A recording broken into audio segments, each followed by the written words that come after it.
So the first thing we're going to do here, we're asked to draw a transformation of a function. So we need to figure out what is the parent function, or the base function.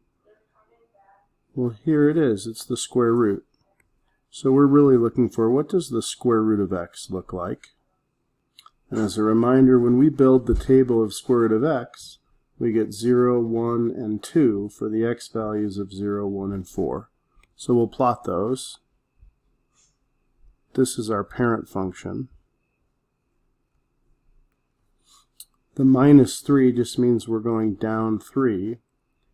Setting the x equation or expression underneath the function, the square root, equal to 0 and solving gives x equals 2. Well, that means I'm going to go over here to 2. That is right 2. We'll go down 3. This is going to be our new origin. Now we have to deal with this 2 out front. We're doubling the y value, so 2 times the y value. Well, this first y value was 0, so I have 0 again. This y value is y equals 1. Well, when I double 1, I get 2. So if I go over 1, now I'm going to go up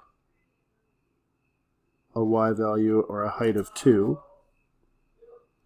And then the last one I'll do is look at this y value.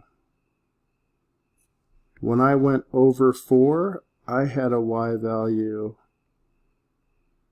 of 2. What is that times 2? Well, it's 4, and I could have done all this over here in my table. I could have multiplied everything by 2 over here.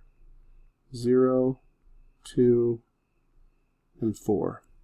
So when I go over 1, 2, 3, 4, I'm going to go up. 1, 2, 3, 4. That's the last y value.